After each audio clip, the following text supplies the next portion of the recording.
So now Kofo Busa say Jose Abefa Roma de Bobo Kono. Why an Obama you abo as a number 10 player no? Na yesi Jose I conclude say obey you Jude Bellingham. I was the number 10 player or Roma the first setup ni. And Kwakumete sa story no. As a pundit, as a Madrid fan, many J personally said Jose be you Jude I was the number 10 position. Kwaku every coach was as Subiano. Mostly or person use players positioner players be comfortable to bring the best out of the players. I'm a players let me perform very well. I had the results and be bread or new coach no. And so what a kid Jude Bellingham akweku you Jude Bellingham Borussia Dortmund at the time when Jude Bellingham Borussia Dortmund no mostly now operating as a number 8 in terms of as a box to box. But I be a watcher Jude Bellingham recently. Baby, I did Jude Bellingham a bar. The performance was so. Otimima numbers. I had the number 10 position. I want to say, you must say Jude Bellingham, who you sooner. Otimima numbers. No stand performance, no echo so.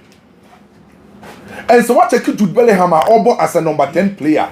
Kwekun say mostly football ya kaso be a number 10 up typical playmaker on no beje ball be ye bibi obe create obe ye keche no but say Jude Bellingham na ball as a number 10 player or operate as an all action number 10. Jude number 10 is different from other players number 10. Saudi Jude Bellingham ball as a number 10 a different from Saudi Bruno Fernandes ball as a number 10.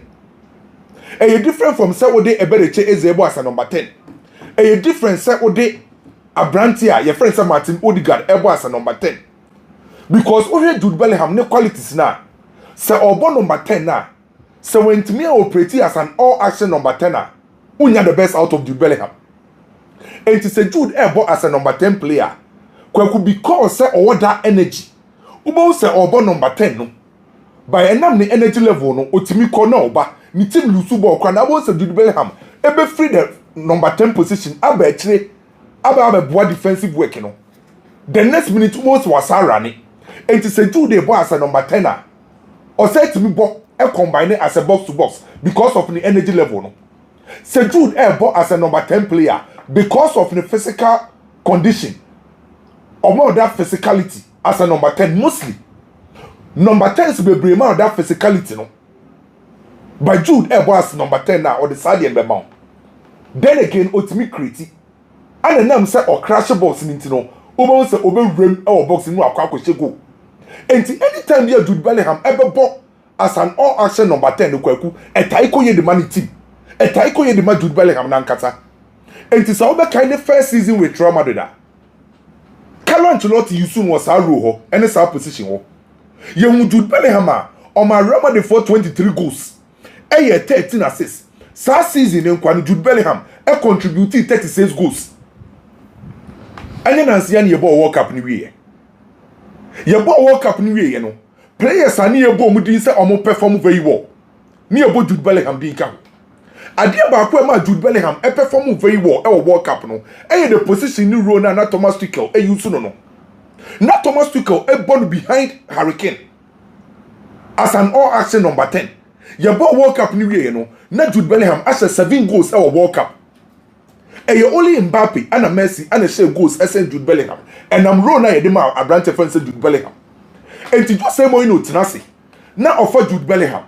Now or share the performance recently. Or better Jude Bellingham the first season to reach Real Madrid. Or better World Cup you make us say any position when I'm a bar branch here now. Many the best out of Jude Bellingham. Okay, I said Jose Mourinho about Real Madrid the first time.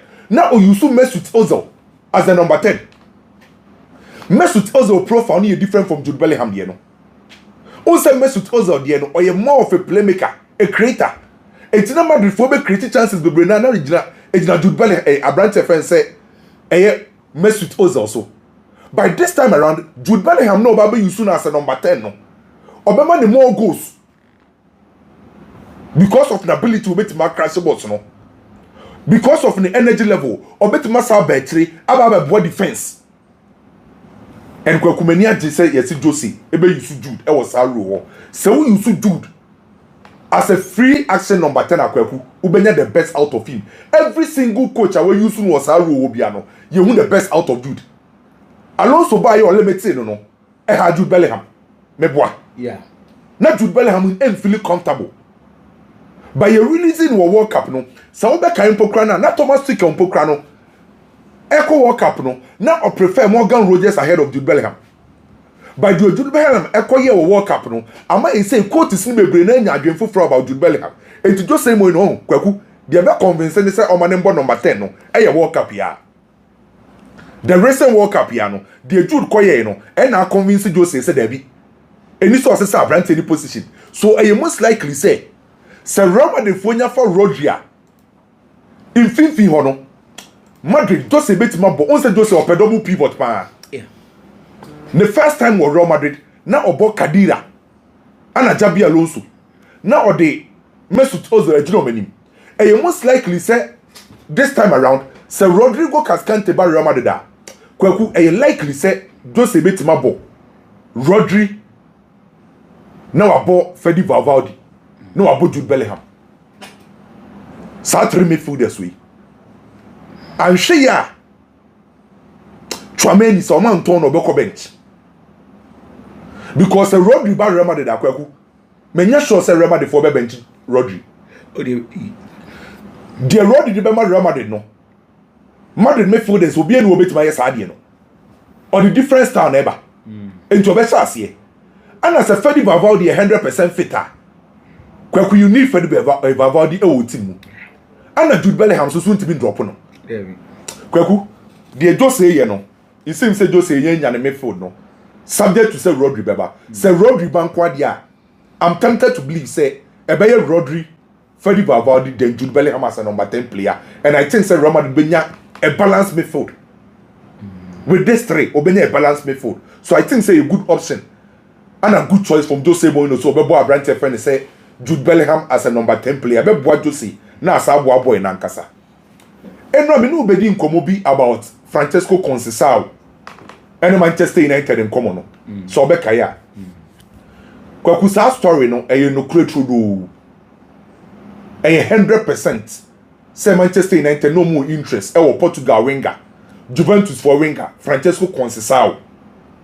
Na Manchester pa Abrante ne pa. Na Kwaku move no e ya to nsuom. Ni nyina ne say na Juventus mpanyifo no mo consider some beton. According to Dimazio, on say uko Italy. Say Dimazio the story about Montia e dey so beka sa oboa. Yeah. Osina Juventus mpanyifo no omo consider say ombetimi ene Manchester United na negotiate for Conceição. By problem abama deal ne mo aye dey ni nyina ye say Luciano Spalletti a blocky move no.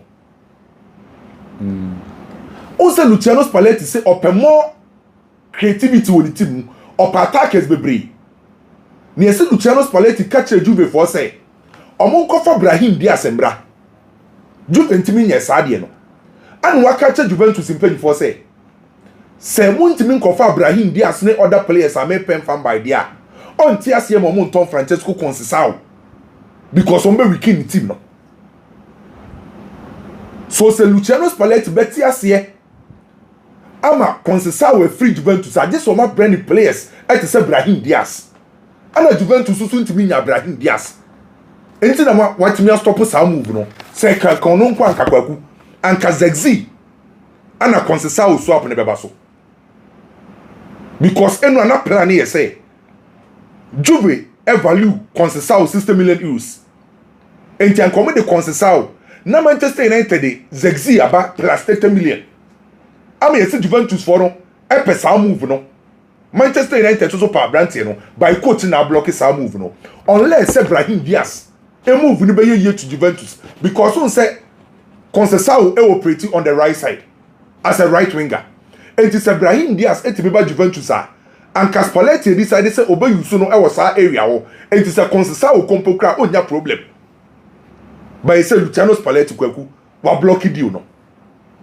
Liverpool ne Adam Walton in common no kwaku aso Crystal Palace MF Foda Adam Walton any Liverpool common no aso na yesi kwaku boy no epeso free Crystal Palace ni nyina ne yesi Adam Walton eba Crystal Palace no ne peers anasa ni teammates ni bi free Crystal Palace a omako clubs akese yesi omudi nkosoro pa na yesi abrante num ne say na one Magay na na wo Crystal Palace Magay ko Manchester City no se Magay mu ayedu ni din ekọ akire ne rich ne level ni profile no e wo soro na one ebereche eze nyina na wo Crystal Palace abrante ne ko Arsenal no ni mu ayedu na one Michael Olise na wo Crystal Palace okọ Bayern ni se obi ebo Michael Olise din no Adam Walton no ono so ye player ba ko hu no se ofiri Crystal Palace ne na okotim kese a ni mu so be yedu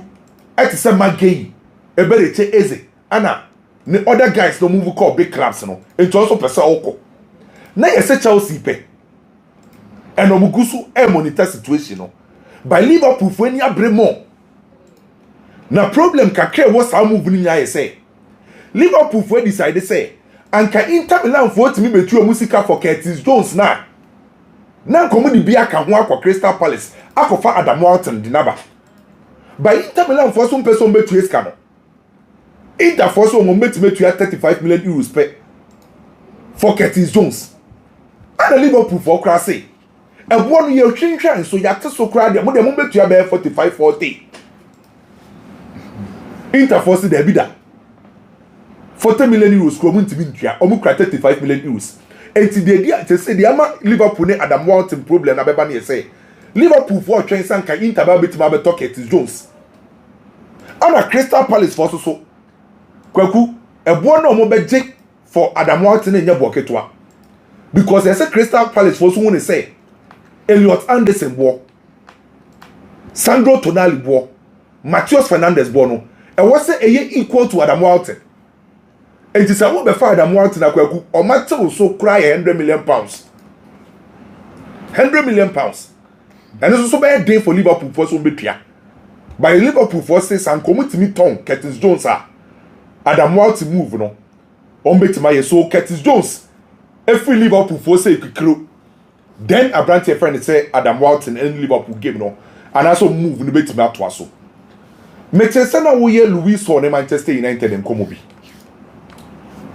eye no kro trodo to say the other story ni betu ga no Manchester United titru eye omu coach Michael Carrick epe Luis no na Luis no kwaku Newcastle for confirm loan every Chelsea na de ne baye na loan na Newcastle for e de confirm free Chelsea no omo di shemu say obo ni loan na e ba bedane obligation to buy and Newcastle for equal to 28 million pounds e de ma Chelsea and add-ons e be 7 and wa ba be team e friend say Newcastle for omo dia enti our valid contract with Newcastle to 2029 na the current Manchester United for any interest for Abrante nim nyina na say Manchester for say omo pay a long-term replacement for Luke Shaw wa bo Manchester check by baby edru Manchester United for project no be no omo ntimi count on Luke Shaw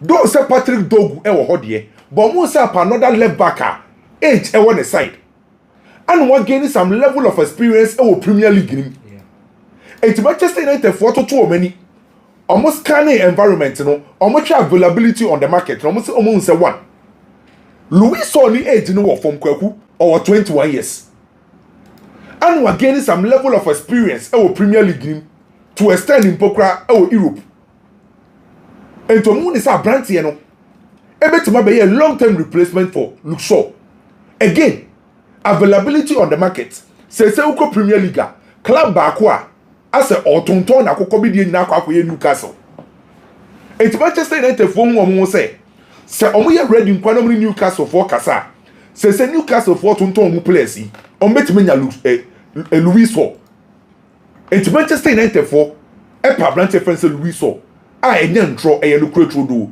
ba kwaku e be ye den papa ni nyina na ye say Newcastle for say omo nton omo top players bi omo say omo top players no mo tonton ye no es kan o menya no mo ye okay Gordon e call Barcelona amount omo de ton no Sandro Tonali.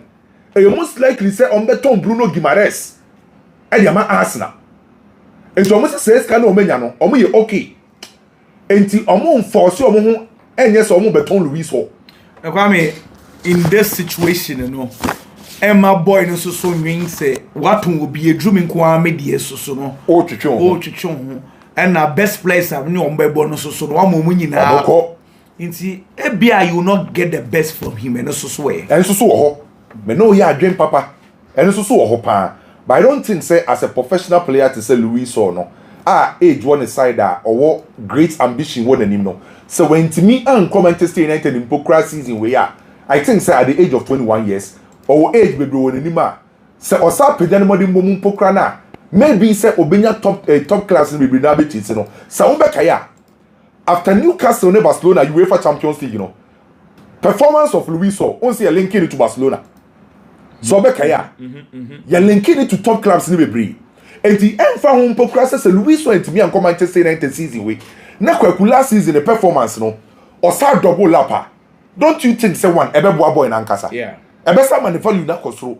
And ebe sa ma top class na sa chase no. Let's not forget your top class baby wa. Ombe here left back who. Yeah. No Ankasa team Chelsea poker na still na no. Omo di nechi. Okay. Manchester City mu here left back. Here we go. Bayern here left back. Barcelona be here left back. Even PH in Pokraku. Say Omako sign Lucas Dinya. Me fie no osoro. And no Mendes Abraham recently. And it is a brand telling man the money cost for Akweku betimi nya office akese. But almost say bad things on beton na Manchester United. But Manchester for who a brand telling say and kon na be a proper long-term replacement for brand telling say look show. But you say Manchester United ebe pushing Newcastle for no and also mun pushi. Enzo Fernandez agent story now they be two Jan Kwaku. No interest him. Enzo Fernandez. Say any Saturday. Sunday. Eko nyina no. Say from Sunday you see na what from. So nyame aduma week e ba be sim no ana Enzo Fernandez ni representatives no. E ba be shia Chelsea boboku no. Na Kwaku enkomo ni tie. Nukura wom ye say na Enzo Fernandez per Real Madrid nabo. Akra ne die no per Real Madrid nabo. Nukura so wom ni ye say na Real Madrid for so pakra no. Na Florentino Perez. Among midfielders na Florentino Perez e pe no. Na ope Enzo Fernandez no. Na on pe Rodri because of requirements sense no. By saying that Real Madrid for me convince Florentino Perez or more interest for Rodri mo kosro no. And ma Real Madrid for chi omo from Enzo Fernandez. And the buona na ebobo ba no eske Real Madrid for kakra. It is obe kaya 3rd of July. And the Real Madrid for the official release about bonting. Na a official release from Real Madrid say Omuni Enzo Fernandez in Kasai. Omuni agent in Kasai. Omuni Chelsea in Kasai. And omuni any interest in Enzo Fernandez. Na a official from Real Madrid. And to Real Madrid na Enzo Fernandez say pedikweku omutwe omo. And to na for the check class on bet maba for brantie na. Na mu aye din dia masa clubs no. And ni agent na nyame adom omba be shia Chelsea no. Eye ne oma miensa wo. One I say omuni Chelsea ba be din komo about a brand future. Say obetina Chelsea ana. Okay, so obetina Chelsea enye ne contract na mo de ma no. Yendi hu komo. Because currently Enzo Fernandez our contract to 2032. Na kwame obi o contract to 2032 a.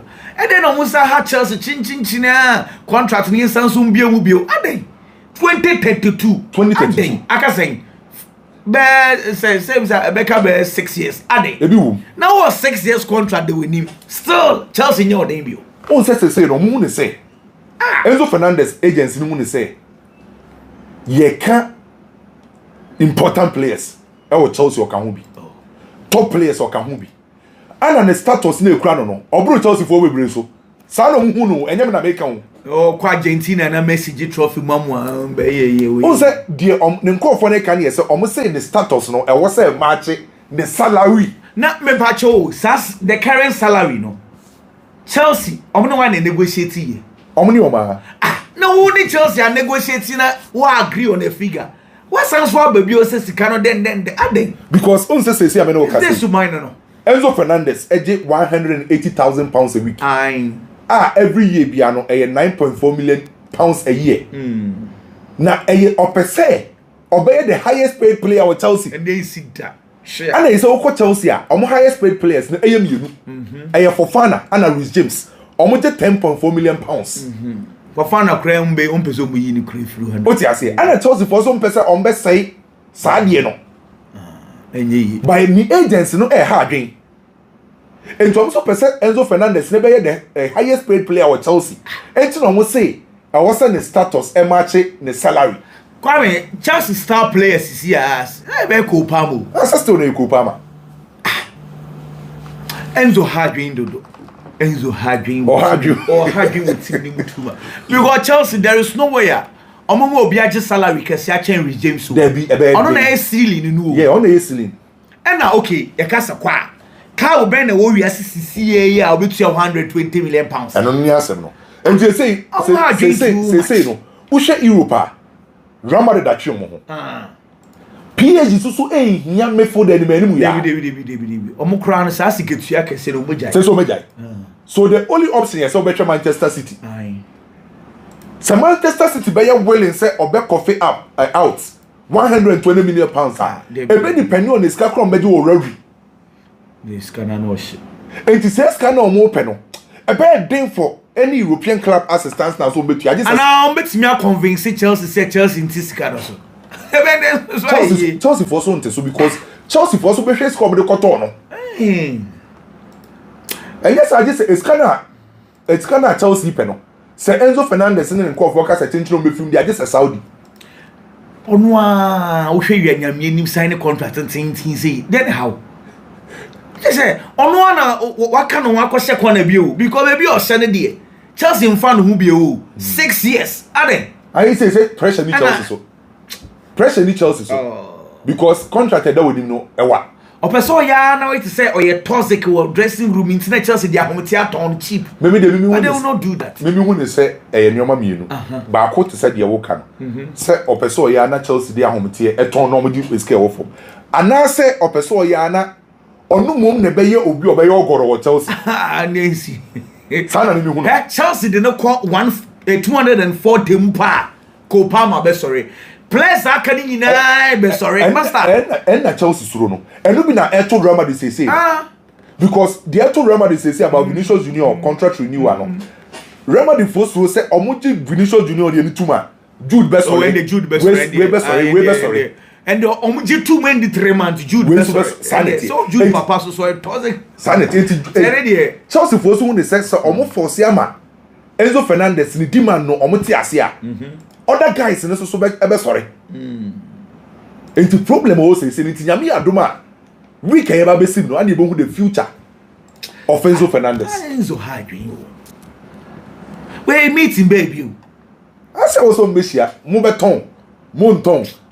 Mo renew so dia mo first can income. Ba omunjai have a pastoral with e mama ni mba meeting na sibi. On JC group ni on Hardwin. Ana so on pastory. On so ambaso so enyi. Omunjai we chire no mo small penyim pa na mra na pastory. Obama Chelsea club buefu because nano kasa. Enye de. Nano kasa nyede. Omunjai we chire. Ana one thing so on so ntimi nkasa oyi na free. Omunjai na chire omkasa oyare because meeting Kwame Obama Chelsea for buefu. Omunkasa oyare. Oya. Pastory. Nano kasa Obama Chelsea penyim for ni buefu asay meeting. So they likely say this. Pastory na no nyede ba kokra. Na no kasa nyede ba kokra. Meeting we di anka mitimu bi. We person mitimu na me hwa de keke. Na me kra no me ka Chelsea for a meeting bi eni ho masa hwembobo. Wo hwa munkwaje 120. Wo fu se boy ni nya happy a. Munko ka che club we no for 120. Say no meeting. Asema Chelsea for ka tro mo no. Say omo de omo nyoma dwen so beton. Unse utie Chelsea for nsem omka mo so omo for the beer problems sir. Chelsea for e ka say omo nyo omadwen so beton. Na omo nton no say o pesa okoso so akofa team bra no metua 120. Enti pressure ni Chelsea for so. Enti wo Enzo Fernandez say chinchina pesa o free Chelsea a. Chelsea for sisi chei na omo da baabi. Enti kofa 120 club ebra. Osusu unya 120 club. Enti na chom ne bo. And the scanner was so moody man. Chelsea for you ready say, on bet to yes, well. Maybe he said the best thing at Chelsea beat my year say. On the back to the same salary to say with James. David, a moment try. A moment try. What if I said Chelsea, I consider crop my woman. Where come say, Nana in a deal come on Sadia and penny for Chelsea penny for a buy or my yard, dear partner say. Oh, Mama Chelsea wage bill now baffled. Yeah. One of the best things they've done. Now wait till me yes, I did about 4 years in here. Or wait till me reduce Chelsea wage bill. I must say be beyond the Danako Mukama. I'm saying. Juma here for 4 years. I'm saying. Oh, David. Yeah. And the work meeting you ever heard about could see. Nyame aduma weekend di and then go see nyamwe china. Spurs for ebe operation mienu. Bako omo dey call Liverpool. Cody Gakpo die no kwaku enen kosi nyame ado me china Chelsea Spurs for besa akwa ko hu Liverpool for Cody Gakpo Roberto Di Zerbi your head coach and the Spurs kwaku Gakpo no feeling brutal on said Spurs for a left winger Edim bebre na ba by a say to date Cody Gakpo ni the Spurs for any brain so by Liverpool for ebete ase dia just Liverpool for so nyomo ba kola. Se Liverpool for your mobile cola, but then say Liverpool for better ase. Ama Gakpo so akọ space. And se Liverpool for enya bakola dia. On betima ton. Cody Gakpo ama space 80 million pounds. 80 million pounds. And on me decide say. So munya bakola dia. On betima ton abrante friend say Cody Gakpo e dia ama space 80 million pounds. Omu wi eno na no ma sa akọ Chelsea. Jose a champion. Spurs for see enem kosi nyamu echina ombesa the offer akọ Chelsea. Jose a champion. Spurs ebesa ahwe. Eno so Roberto Di Zerbi and e push for this deal. But you say Jose a champion there. Jabi Alonso aka Chelsea penny for say manenton e manenton. Coach na nkasa Jabi Alonso aka Chelsea penny for say eni so omoton abrante no. Enti kwaku weekend wey Spurs e ho be hye. Jose a champion Cody Gakpo. Spurs for the offer ebe call Liverpool and at Chelsea respectively. Also Jose Mourinho so up another centre back. Jose a centre back for four. Currently Real Madrid were 5 centre backs. 5 centre backs are Real Madrid no. Left centre back Dinhausen and a Rudiger. Right centre back Konate. Abrante Fence Militao and Asensio. But the current Jose Mourinho so was another centre back in here. Kwaku Militao injury no yesi Jose share record no onye impress osuro say ordinary beto ne so and me to Jose ase because as a stance na be dey so betimi edu weni ato Militao so say obenya full season abra e pramba ana Raul Asensio no number 4 person moton no ana Brandt na kopra Jose no omo nje akra ndi enti center back spy say omo Real Madrid da Jose mu je omo di pa no Rudiger wom, Dinhausen, ana Konate, enti akwa 3. Enti Militao we pray hano. Asensio ye ndini ndi no asa akopra kwaku. E make sense Real Madrid benya 1 center back. Asa be ka ho. Eno ana yesi Jorge Mendes, so say Jorge Mendes. Ene Real Madrid for akabom, aware na saso. Onim say Jorge Mendes e push say Portugal center back come call World Cup, former Chelsea player Renato Viaga. You say those Jorge Mendes push so the Real Madrid. Oh push den.